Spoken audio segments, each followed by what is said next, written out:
Lockup का खुमार अभी भी लोगों के सर पर छाया हुआ है और इस समय जो मेरे साथ पर्सनालिटी है उनकी आवाज ही उनकी पहचान के लिए काफी है।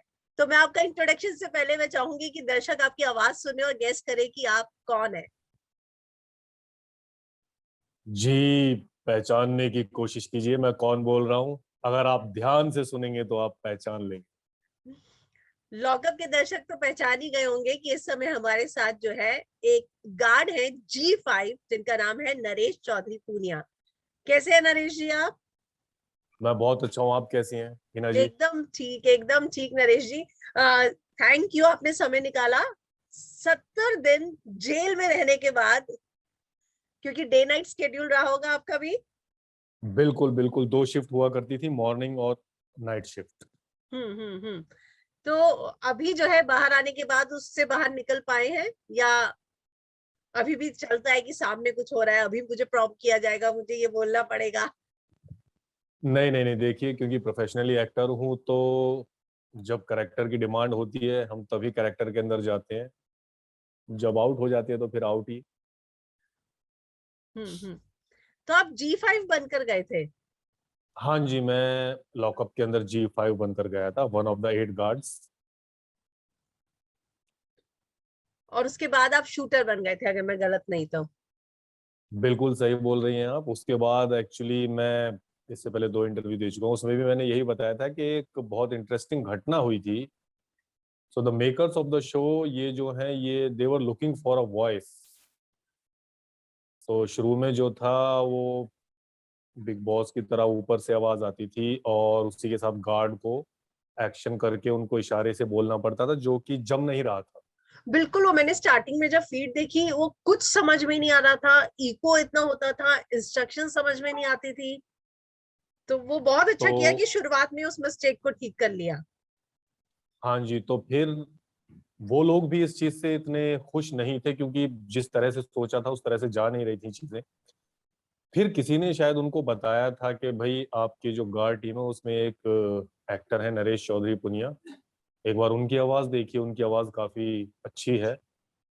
तो फिर मुझे प्रोजेक्ट के जो उस लॉकअप प्रोजेक्ट के हेड थे सागर जी और जो प्रोजेक्ट के डायरेक्टर थे रेहान जी, उन दोनों ने अपने ऑफिस में बुलाया था और वहां पर मुझसे बोला था कि भाई कुछ बोल के दिखाओ।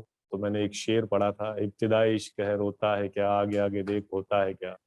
तो उसके बाद उन्होंने बोला था कि भाई डन डन यही आवाज चाहिए। आपका तो उसके शेर काम बाद आ गया, उस आवाज में कहा हुआ शेर काम आ गया। हाँ जी बिल्कुल। नरेश जी, अगर मैं बिग बॉस की बात करूं, हालांकि जब शुरू हुआ तभी कंपैरिजन हो रहे थे, तो बिग बॉस की भी एक आवाज जो है उसकी आइडेंटिटी बन गई है। तो बिल्कुल ये बिल्कुल, बहुत बड़ी रिस्पॉन्सिबिलिटी थी। वाकई में बहुत बड़ी रिस्पॉन्सिबिलिटी थी। और आपने बिग बॉस का जिक्र कर ही दिया है तो मैं बता दूं कि जो बिग बॉस में जो आवाज देते हैं, माशाल्लाह क्या फन पाया है उन्होंने, क्या आवाज पाई है उन्होंने। भगवान उनको खूब तरक्की दे। हाँ जी, रिस्पॉन्सिबिलिटी उनको भी पता होगा कितनी बड़ी होती है। और वो उसमें एक फर्क है, बिग बॉस में शायद क्योंकि सिर्फ आवाज आती थी तो वो सामने बैठकर बोल दिया करते थे, मुझे सामने जाकर करना पड़ता था, ये थोड़ा डिफरेंट था। यस। और उनको थोड़ा कम ना करते हुए फिर भी मैं अपनी तरफ से एक चीज कहूंगा कि हल्का सा शायद मेरे लिए टफ ज्यादा था क्योंकि मुझे बाकायदा एक्शन परफॉर्म करके भी वहां पे करना पड़ता। और आपको उसी समय प्रॉम्प्ट किया जाता होगा, आपको उसी समय उसको एट द मोमेंट इम्प्रोवाइज भी मुझको करना पड़ता होगा कई बार तो। एट द मोमेंट मुझे प्रॉम्प्ट किया जाता था। और मैं एक चीज बताऊं कि जो क्यूज दिए जाते थे वो मोस्टली जो एक एक्सेंट होता है उस तरह की हिंदी हुआ करती थी। तो जिसमें कि मुझको वो आगे जो बोलना पड़ता था उसके लिए मुझे काफी एकदम से एट द स्पॉन्टेनियस मोमेंट जो होता था मुझे अपनी तरफ से उस लाइन को बनाकर शुद्ध हिंदी में आगे बोलना पड़ता था, तो वो चीज एकदम से करनी ही पड़ती थी। समझ गई मैं, यानी कि आपका शब्दकोश भी उतना अच्छा होना चाहिए, भाषा पे पकड़ भी, और बिल्कुल सही, आपका सावधान शब्दकोश और एकदम। भाषा पे पकड़ हम्म, एकदम सावधान, प्रेजेंस ऑफ माइंड बहुत अच्छा होना चाहिए। बहुत जरूरी है। कभी ऐसा हुआ कि प्रॉम्प्ट किए बिना ही आपको लगा हो कि मुझे अब यहाँ पर इंस्ट्रक्शन देनी ही पड़ेगी, मैं वेट नहीं कर सकता?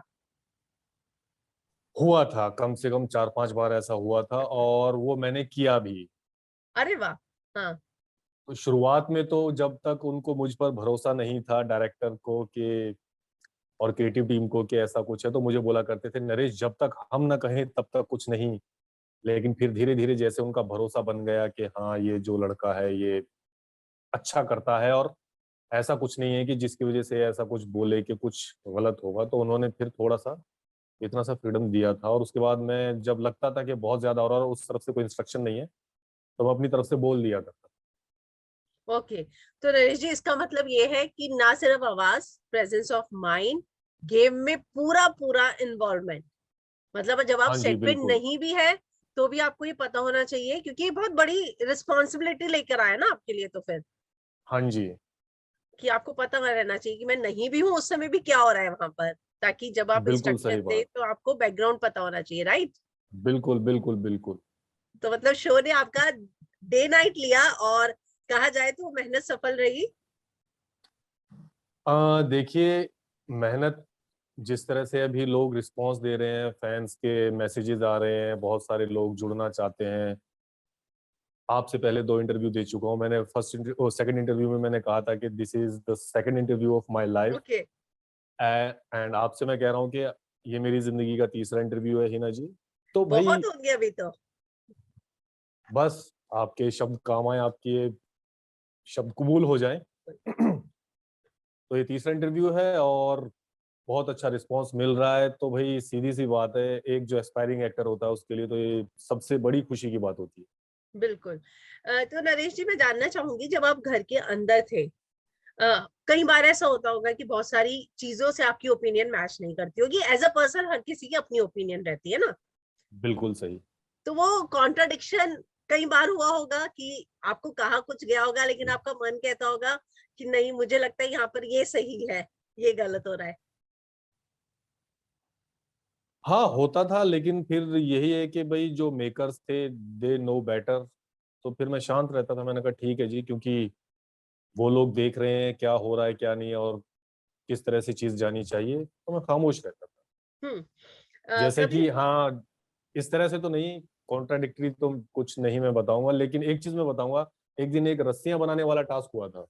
अच्छा, श्रम, तो शारीरिक उसमें श्रम। जो, हाँ जी, शारीरिक श्रम, तो उसमें क्या था कि उनको साड़ी के 2 टुकड़े करके एक रस्सी बनानी थी।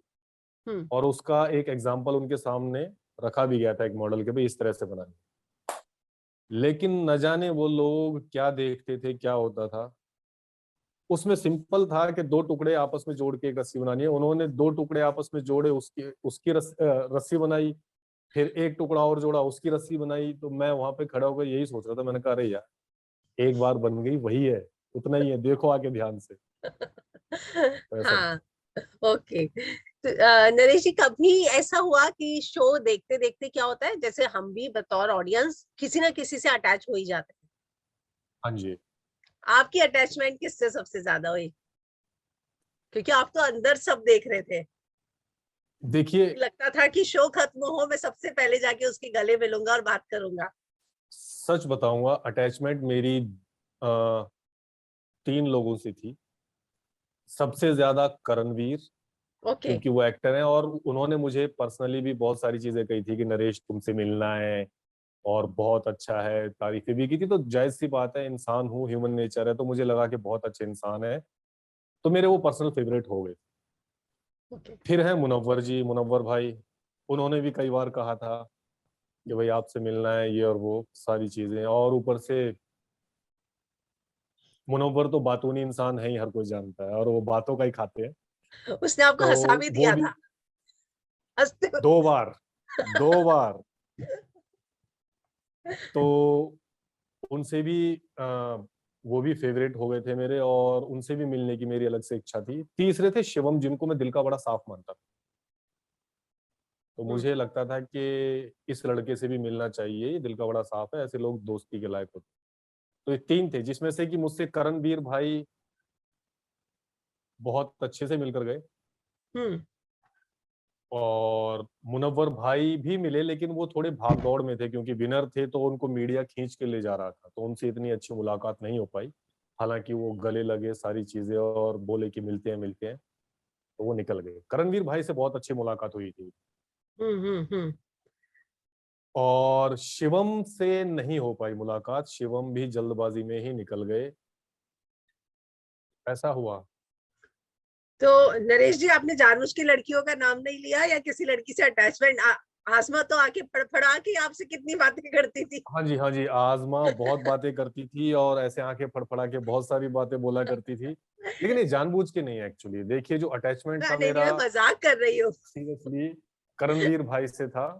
हाँ। और मुनव्वर भाई जिस तरह से आए थे, जिस तरह से उन्होंने सबका दिल जीता था, मुझे वो बहुत पसंद आए थे। हम्म। और अब एक चीज़ और मैं बता दूँगा एक्चुअली मैंने इससे पहले जो 2 इंटरव्यू दिए थे उसमें लोग कुछ सोच रहे हैं कि उस इंटरव्यू में कुछ बोला, इस इंटरव्यू में कुछ बोला, तो मैं उन्हीं के लिए बोलना चाहूँगा कि भई देखिए 3 मेरी नज़र में विनर की रेस में थे, ओके। मुनव्वर, पायल, शिवम। 3 मेरे फेवरेट थे। अब वो विनर की रेस में हो भी सकते हैं और नहीं भी हो सकते, तो इसमें ऐसा नहीं है कि वो करणवीर सबसे फेवरेट थे, मुनव्वर और शिवम। ओ। तो आप लोग ऑडियंस जो भी देखेंगी प्लीज क्लियर हो जाइए कि विनर की रेस वाले अलग हैं और फेवरेट जो है वो अलग है, वो मेरा पर्सनल थॉट है। समझ गई तो मैं उसमें भी मेरे वही जानना चाह रही थी आपसे कि अटैचमेंट हाँ एक जी, अलग चीज होती है, गेम देख के विनर करना विनर अलग। की रेस एक अलग चीज हो जाती है। यस। पायल को आप विनर की हाँ रेस में जी, देखते थे? हाँ जी, पायल को मैं विनर की रेस में देखा करता था क्योंकि पायल के अंदर एक खूबी थी कि वो चाहे सही थी, गलत थी, वो जो कुछ भी थी। अब कुछ लोग कहते थे कि वो गलत बोलती थी, सही बोलती थी। देखिए वो गलत बोलती थी, सही बोलती थी, उससे मेरा कोई लेना देना नहीं है। क्योंकि शायद हम्म। वो उसी सही और गलत बोलने की वजह से ही शो में आई थी। अगर वो सब कुछ सही सही बोलती या गलत गलत ही बोलती तो शायद आती भी नहीं। तो वो हम्म। सही गलत बोलकर ही शो में आई थी और सारे के सबको पता है जितने भी कंटेस्टेंट थे वो सब कहीं ना कहीं कंट्रोवर्सी में उलझे हुए थे। तो अब कंट्रोवर्सी वालों को आप कहीं वो ये बोलती थी, ये नहीं बोलती थी, तो वो तो सीधी सी बात है कि आपकी अपनी थॉट है। वो तो इसी वजह से आई है क्योंकि वो इस तरह से बोला करती थी, लेकिन वो अपनी चीज पे अटकी हुई रहती थी, हिलती वो नहीं थी। तो वर्सेस इसलिए पूरा मैंने घर हो सोचा जाता था था। हाँ वो पायल वर्सेस पूरा घर हो जाता था, लेकिन वो बंदी हिलती नहीं थी। हम्म। तो आपको क्या लगता है कि मुनव्वर की ऐसी क्या बात थी जो पायल पर भारी पड़ी एज अ विनर? अब आप बाहर आए, आपने भी बहुत से बात की होगी, देखिए आपने खुद भी ऑब्जर्व किया। एक्चुअली क्या होता है, विनर के अंदर ऑलराउंड पर्सनैलिटी होनी चाहिए। ओके। तो मुनव्वर के अंदर वो सारी खूबियां थी। एक हम्म। Second please. हाँ हाँ। इतनी सॉरी प्लीज म्यूट कीजिए। इतनी जोर से दरवाजा मत खड़काया करो और बाद में लेना, अभी तारीख नहीं हुई है।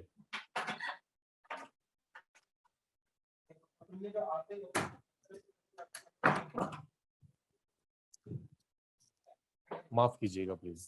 नहीं नहीं, कोई बात नहीं। तो हाँ, हम यहाँ पे थे कि पायल की ऐसी मुनव्वर की ऐसी कौन सी पायल चीज? की मैं बता चुका हूँ, मुनव्वर की चीजें हैं। हाँ हाँ। मुनव्वर एक कंप्लीट पर्सनैलिटी थे, ओके। जो कि विनर के लिए सबसे खास खूबी वही चाहिए होती है कि आप पायल का था कि भाई वो सिर्फ बोलती ही रहती थी, लेकिन हम्म। मुनव्वर थे, यहाँ से भी खेलते थे, अच्छा। यहाँ से भी खेलते थे, जबान से भी खेलते थे, पीछे भी खेलते थे और आगे भी खेलते थे। ठीक है, हम्म। और बाकी उनकी फैन फॉलोइंग और सारी चीजें वो तो जबरदस्त थी ही। हम्म। और शो के एक तरह से कहें कि सबसे रिलीविंग पार्ट जो होता है ना, कॉमेडिक पार्ट, और सबसे ज्यादा रिलीफ देने वाला पार्ट, वो मुनव्वर थे। हम्म। ओके। वो हालांकि आपको उन्होंने लगता कई है? बार उधर इस तरह से रिएक्ट भी किया कि भाई ऐसा लगा कि बहुत ज्यादा इमोशनल हो गए हैं, हाँ हाँ। जो भी था, लेकिन वो हमेशा जो है मूवमेंट्स को, सिचुएशंस को इस तरह से हल्का कर दिया करते थे कि लोग मुस्कुराने लगे, हंसने लगे। तो उनके अंदर ये बहुत सारी खूबियां थी। बहुत इसी पॉजिटिव, वजह से मतलब दोस्त बना लिए थे उन्होंने बहुत, मैंने इसी देखा। वजह से वो हाँ जी, इसी वजह से वो विनर बने। हम्म। नरेश जी, हमें तो बहुत सारी चीजें एडिट करके भी शायद मैं ये सोचती हूँ कि दिखाई भी गई। मैं मुनव्वर अंजलि पे आपसे पूछना चाहूंगी, हम्म आपको क्या देखिए लगा? अब वो कितनी एडिटिंग करते थे या कितनी नहीं, क्योंकि मैं भी पूरा लाइव नहीं देख पाया क्योंकि नहीं हमको नहीं, वहीं आप तो रहना जब पड़ता वहां था। रहते थे तब आपने जो ऑब्जर्व अभी जो किया, मैं आपका हाँ नजरिया। जी, और मैं अक्सर टास्क के दौरान ही अंदर जाया करता था, बाकी और हम्म। खबरें उड़ती हुई आती थी। तो मैं बताता हूँ कि मुनव्वर और अंजलि बहुत अच्छे दोस्त थे शुरू से ही। हम्म। शुरू से ही बहुत अच्छे दोस्त थे और उनका इंटरेक्शन धोखे में डालने वाला था। अब उसके अंदर कितनी सच्चाई थी और कितनी सच्चाई नहीं थी, ये तो वही लोग पर्सनली आपको बता पाएंगे, क्योंकि सच में जिस तरह से रिलेशनशिप को लिया गया या कहा गया कि प्यार है और इस तरह से है, तो मेरा एक मानना है कि प्यार एक ऐसा रिलेशनशिप है कि वो तो जिसके अंदर है वही ज्यादा बता सकता है, बाकी सब लोग तो सिर्फ अंदाजा ही लगा सकते हम्म। लेकिन आपने जो ऑब्जर्व किया, अगर आप वहां होते तो आपको, हैं। मैंने कहा आपकी ना धोखे में ऑब्जर्वेशन डालने क्या वाली थी? थी। हाँ, वही मैंने मैंने कहा ना वही धोखे लाइन में डालने पकड़ी हुई वाली है। थी। हाँ, तो हम धोखे भी में धोखे में डालने आ वाले जाते थे। आ जाते थे हाँ ना। जी, हम भी धोखे में आ जाते थे। हाँ जी, हम्म। हमें लगता था शायद हो सकता है, शायद हो सकता है। मतलब वो तो अच्छे अच्छे एक्टर निकले फिर। हाँ, वाकई में। हम्म। किसी के एविक्शन से आपको दुख हुआ कि आप वहां खड़े हैं और आपको, आपकी भी आंखें नम हो रही है और आपको अपने आप को रोकना पड़ा हो? करणवीर के, और सबसे बड़े दुख की बात ये थी कि उनका एविक्शन फर्स्ट वाला मैंने ही किया। ओह। तो मेरे फेवरेट बंदे का एविक्शन मेरे ही हाथों हुआ था। तो आपको तब आंसू रोकना मुश्किल हो गया होगा। दुख बहुत हुआ था, लेकिन आंखें तो हम आंखों में पानी ला भी नहीं सकते थे। जैसे कि हंसी नहीं ला सकते मुनव्वर भाई के जोक्स पे, ऐसे आंखों में पानी भी नहीं ला सकते थे, तो हमें तो सारी चीजें कंट्रोल करनी ही पड़ती थी। हम्म। हाँ, उसका दुख हुआ था। और एक चीज और, अगर उस टाइम पे मुनव्वर भाई या इनमें से शिवम में से कोई और, इन तीनों में से भी, इन दोनों में से भी कोई और आउट होता तो वाकई में बहुत दुख होता, क्योंकि ये तीनों मेरे पर्सनल फेवरेट हुआ करते थे। मैंने कहा भाई ये है। हम्म। जाहिर सी बात है, मैं वही कह रही हूँ कि एज एन ऑडियंस हम अपने इमोशंस कंट्रोल नहीं कर पाते कई बार। तो जब आप वहां लाइव खड़े हैं, तो उस समय इमोशंस कंट्रोल करना, तो कई बार मैं यही सोचती हूँ कितना मुश्किल और टफ जॉब है ये भी। मतलब आप बुत बन के कैसे रह सकते हैं? अटैचमेंट है, सब कुछ तो है। मैं बाहर निकला और मैंने बाहर निकलते ही, जैसे ही करणवीर भाई को इविक्ट किया था, मैं बाहर निकला और मैंने बाहर निकलते ही अपने जो मेरे साथ गए हुए थे गार्ड, उनको बोला यार इसी बंदे को मैं पसंद करता था और इसी को मुझे निकालना था। जिशान का जाना आपको कैसा लगा था? आजमा जिशान में 24 घंटे सब चलता रहा। देखिए, जीशान का आना और जीशान का जाना, वो दोनों मेरे लिए एक ही जैसा था। ओके। ओके था, क्योंकि मेरे फेवरेट नहीं थे तो मुझे इतना फर्क पड़ा भी नहीं। वो आए, हालांकि उन्होंने एंटरटेन बहुत किया, सारी चीजें की और जुझारू प्रतियोगी रहे, हाँ। लेकिन मेरा अटैचमेंट नहीं। ओके। करण तेजस्वी, जेलर जब आता था तो व्यूज एकदम बढ़ जाते थे, कंगना जजमेंट डे पर, उनके बारे में जाहिर सी आपकी क्या बात है, व्यूज है? जाहिर सी बात है, करण और तेजस्वी दोनों के दोनों बहुत बड़े सेलिब्रिटीज हैं और उनकी फैन फॉलोइंग इतनी जबरदस्त है। तो अगर वो दोनों आएंगे तो व्यूज बढ़ेंगे, सारी चीजें बढ़ेंगी, शो की पॉपुलैरिटी बढ़ेगी, तो वो तो जायज सी बात है। वो दोनों आते थे, यूनिट में एक हंगामा सा हुआ रहता था, चारों तरफ एक खुशी भी रहती थी, एक टेंशन भी रहती थी, क्योंकि बड़ा आर्टिस्ट आता है तो थोड़ी टेंशन भी रहती है हाँ हाँ। कि सारा काम सही से होना चाहिए और एक लिमिटेड टाइम होता है, उसी में सब कुछ निपटाना है, तो भाग दौड़ ज्यादा रहती थी, हलचल बहुत ज्यादा रहती थी। और जिस दिन कंगना जी आती थी, उस दिन तो बस पूछिए ही मत। उस दिन तो हर कोई एड़ियों पे रहता था। हम्म। हाँ, हालांकि कंगना जी बहुत कूल थी, जितनी भी अच्छा। बार आई एकदम शांति से सारा काम निपटाया। मैंने उनको देखा, दूर से देखा, हालांकि इंटरेक्शन कभी नहीं, लेकिन जितना भी देखा उससे वो बहुत कूल पर्सन लगी। उनकी टीम हम्म। से मेरी दोस्ती हो गई थी, उनसे भी मैंने पूछताछ की थी, भाई सेलिब्रिटी इस तरह से हो जाते हैं, जब एक्टर बड़ा हो जाता है तो कुछ इस तरह का होता कुछ। तो बोले नहीं, वो कभी कभार कुछ अगर ज्यादा ही परेशानी वाली बात हो जाए तो, वरना बहुत कूल पर्सन। अच्छा। करण और के साथ कभी इंटरेक्शन हुआ, करण तेजा? करण भाई के साथ मेरा इंटरेक्शन, जो करण कुंद्रा थे उनके साथ इंटरेक्शन सिर्फ 2-3 बार स्माइल एक्सचेंज हुई, क्योंकि जब वो आते थे मुझे आउट कर दिया जाता था, हाँ। वो इन हो जाते थे। और हम्म। वो जब बाहर निकलते थे तो वो सीधा स्क्रिप्ट याद करते थे और वही शो के हेड के साथ अपना वैनिटी में जाके वो चीजें डिस्कस होती थी, तो उनके साथ ज्यादा इंटरेक्शन नहीं हुआ। हम्म। मुनव्वर आपको लगता है कि मास्टरमाइंड था? देखो, जो मुनव्वर तो शो में सब कुछ था, अच्छा। क्योंकि जब शो शुरू हुआ था, पहले ही दिन से मैंने जब एमएक्स प्लेयर पर लाइव देखना शुरू किया था, जितना भी टाइम मिलता था उसमें जब हम लाइव देखा करते थे, तो जी मुनव्वर के नाम से तो ऐसा समझिए कि शुरुआत ही वहां से, कम से कम 70-75% सिर्फ मुनव्वर के लिए ही कमेंट्स हुआ करते। हाँ हाँ, लाइव पे। यस। तो जी तो अगर इस नजर से देखें तो मुनव्वर तो फिर शो के सब कुछ थे। हम्म। लेकिन घर के अंदर भी आपको लगता है कमेंट्स में ना जाए, सबसे ज्यादा एफर्ट काम, हालांकि उनको कामचोर का टैग ही दिया गया था और पायल नहीं दिया हुआ था, और लाइव में भी हम देखते थे कि वो बीमार ही रहते थे। अच्छा, तो इस चीज पे अगर आप बोलेंगे तो मैं एक चीज कहूंगा कि एक चीज होती है, देखिए, एक होता है मैनेजर या फोरमैन और एक होता है मजदूर। तो जिसका दिमाग रहता है वो बैठ के ही करता है सब कुछ, बाकी मजदूर लोग लगे रहते हैं। तो ये चीज इस तरह की आप बोल सकते हैं, चाहे वो काम करते थे नहीं, लेकिन वो यहाँ से अपना सारा काम निकलवा लेते थे सब हो जाता था काम उनका, और इसी वजह से वो जीते भी। इसी क्योंकि वजह से आखिरकार मास्टरमाइंड। सबसे बड़ी चीज दिमाग होता है, इसीलिए मास्टरमाइंड, आखिरकार हम्म सबसे बड़ी चीज दिमाग होता हम्म। तो फिनाले के बाद आपकी किसी से बात हुई, मुलाकात हुई? है। फिनाले के बाद करणवीर भाई से बात हुई थी, मुलाकात हुई थी, और उन्होंने काफी प्रेज भी किया था सारी चीजें, और बोल रहे थे कि नरेश, में बोला करता था ना कि मुलाकात करनी है तुमसे, और बोले कि क्या बात है, क्या बात है। हम्म सब कुछ ठीक ठाक है, आवाज भी अच्छी है, और उन्होंने दुआ भी की थी कि भाई आगे बढ़ो। दूसरे थे मुनव्वर। मुनव्वर भाई से मिलने का मौका मिला, दोनों 2 बार मिला, दोनों बार गले लगे और इतनी जल्दबाजी में निकल गए क्योंकि उनके पीछे बहुत लोग। दो हम्म। बार गले मिले हम लोग, लेकिन फिर वो बहुत जल्दबाजी में निकल गए, यूं बोल के मिलता हूँ और सारी चीजें बोल के निकल गए जल्दी। फिर एक तीसरी थी पूनम। पूनम के साथ भी अच्छी मुलाकात हुई, and she was very surprised actually. और जब उन्होंने मुझे देखा, मैंने एक्चुअली पीछे से जाके उनको आवाज दी थी, पूनम। ओह। और वो एकदम से आंखें खोल के ऐसे मुड़ी यूं करके पीछे, और oh my god, she was like this. Hmm, तो उनके साथ बातचीत हुई, उन्होंने फोटो वगैरह निकाले, वीडियो भी बनाया इवन, अच्छा। और G7 को स्पेशल कमेंट भी किया यूं हम्म। करके। तो उनके साथ ये 3 लोगों के साथ हाँ। मीटिंग हुई थी, हम्म।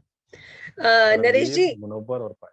हाँ, पूनम, सॉरी। एक एक्टर के लिए क्रिएटिव सेटिस्फेक्शन बहुत ज्यादा मायने रखता है, और हम जब भी कोई नया प्रोजेक्ट करते हैं हमें लगता है कि अगला प्रोजेक्ट एक एक्टर के लास्ट काम से ही उसको अपना अगला काम मिलता हाँ जी, बिल्कुल। है ना? तो अब आपको क्या लगता है, शो खत्म हो गया, किस तरीके का रिस्पांस आपको प्रोफेशनली मिल रहा है, और क्या वाकई में डिमांड है अब? कल भी सेम क्वेश्चन सेकंड इंटरव्यू में मुझसे किया गया था।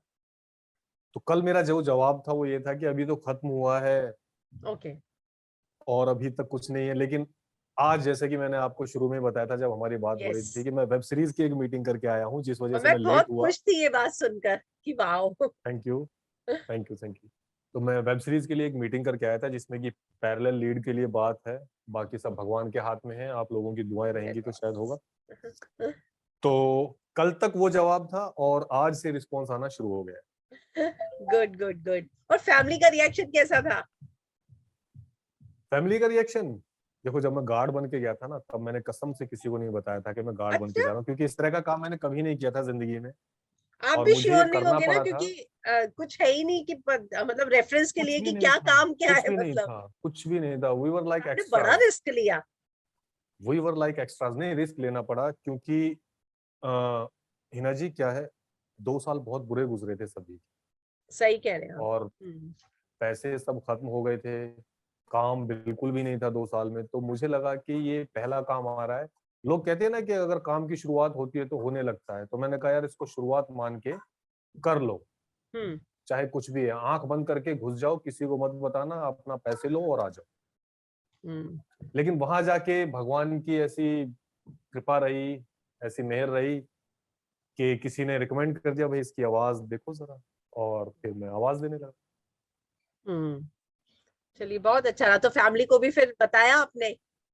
आवाज देने के बाद, जिस दिन मैंने फर्स्ट टाइम आवाज दी, मैं पहला डायलॉग बोल के जब बाहर निकला, तो मैंने सीधा फोन उठाया और अपने छोटे भाई को बताया, पिताजी को अच्छा। बताया। मैंने कहा जी, शो देखिए, कंगना के साथ है, और आवाज दे रहा हूँ मैं उसमें, जैसे बिग बॉस में आवाज आती है ना, ऐसे इसमें मेरी आवाज आएगी। बहुत बड़ी बात है एक्चुअली, है ना? तो बहुत नरे बहुत खुश हो गए थे पिताजी, तो तुरंत बोलने लगे, अरे नरेश, तेरा 10-12 साल का स्ट्रगल धीरे धीरे अब लाइन पे आ रहा है। मैंने कहा हाँ जी, हो सकता है। ऐसा।